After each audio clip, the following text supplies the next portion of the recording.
बिस्मिल्लाहिर्रहमानिर्रहीम। अस्सलाम वालेकुम रहमतुल्लाह जी। क्या हाल चाल है आप सबकी। उम्मीद करती हूँ कि आप सब अपने अपने घरों में खुश आबाद होंगे।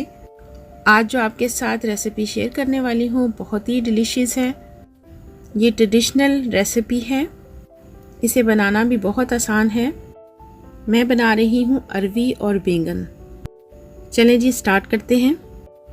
हाफ़ के जी मैंने बैंगन लिए हैं और हाफ़ के जी ही मैंने अरवी ली है। अरवी को अच्छे तरीके से साफ़ करने के बाद इसमें मैंने पानी डाल दिया है और थोड़ा सा नमक ऐड कर दिया है, आधा चम्मच, ताकि इसके अंदर नमक जज़्ब हो जाए। इसका मसाला तैयार करने के लिए मैंने 3 मीडियम साइज़ के प्याज लिए हैं, थोड़ा सा लहसुन और अदरक और 2 सब्ज़ मिर्चें इसमें ऐड करूँगी और इन सब चीज़ों को ग्राइंड कर लूँगी। इन सारी चीज़ों को हमने ग्राइंड कर लिया है, मसाला तैयार हो गया है। एक खुले पैन में मैंने 1 कप ऑयल ऐड कर दिया है और मीडियम आंच करके इसके अंदर मैं ग्राइंड किया हुआ सारा मसाला ऐड कर दूंगी। इस मसाले को मीडियम आंच पर लाइट ब्राउन कर लेंगे। साथ ही इसमें स्पाइसेस ऐड कर देते हैं। 1 चम्मच मैंने हस्बे ज़ायका नमक ऐड किया है, आधी चम्मच इसमें हल्दी ऐड कर दूंगी और 1 चम्मच ही सुरख मिर्च पाउडर और आधा चम्मच इसमें गरम मसाला ऐड करके इसे मज़ीद हल्की आंच पे मसाले को भून लेंगे। और साथ ही इसमें 2 मीडियम साइज़ के टमाटर चॉप करके ऐड कर दिए हैं। अब इसे थोड़ा सा भूनने के बाद इसमें मैं पानी ऐड कर दूंगी ताकि जो मसाला है वो अच्छे तरीके से पक कर तैयार हो जाए।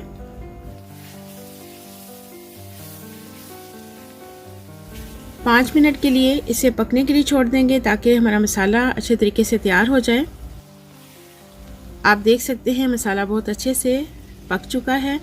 अब इसमें मैं पहले अरवी ऐड कर दूंगी ताकि अरवी को गलने में टाइम लगता है और इस मसाले में तकरीबन 10 मिनट पकाने के बाद अरवी हमारी तकरीबन हाफ़ कुक हो जाएगी।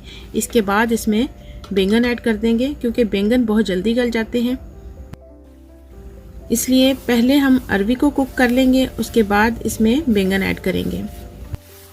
अरवी को नमक लगा के रखने की वजह से अंदर तक ये नमकीन हो जाती है और इसका सालन जब बन जाता है तो ये टेस्टी लगती है। अरवी को हाफ़ कुक करने के बाद इसमें मैंने बैंगन ऐड कर दिए हैं और साथ ही इसमें आधा कप पानी ऐड करके इसे पकने के लिए छोड़ दिया था। तकरीबन ये 10 मिनट में अरवी और बैंगन बहुत अच्छे से पक कर तैयार हो गए हैं। आप देख सकते हैं मसालेदार अरवी बैंगन बनकर तैयार हो गई है। बहुत अच्छे से ये सब्ज़ी बनती है। इसे आप रोटी के साथ या चावलों के साथ बनाएं और ये बहुत मज़े की लगती है। आप भी इसी तरीके से मसालेदार अरवी बैंगन की सब्ज़ी बनाएं, यकीनन आपको पसंद आएगी। बहुत ही कम मसालों में ग़ज़ाइयत से भरपूर खाना बनाएं ताकि जो भी आप खाना बना रहे हैं उसका टेस्ट आपको अच्छे तरीके से मिल सके, ना कि बाज़ारी मसाले डालने की वजह से तबीयत में भारीपन हो। चलें जी, अरवी बैंगन का सालन बनकर तैयार है। अब इसमें सब्ज़ धनिया और गरम मसाला ऐड कर दूंगी और नई रेसिपी के साथ इंशाल्लाह ताला फिर हाज़िर होंगी। हमारी वीडियो देखने का बहुत शुक्रिया। अगर हमारी वीडियो आपको अच्छी लगती हैं तो हमारे चैनल को सब्सक्राइब कर लीजिए ताकि हर नई आने वाली वीडियो आपको नोटिफिकेशन से मिले। इसके साथ ही अगली वीडियो तक इजाज़त चाहूँगी। अपना बहुत सारा ख्याल रखिएगा और हमें भी अपनी दुआओं में याद रखिएगा। अल्लाह हाफिज़।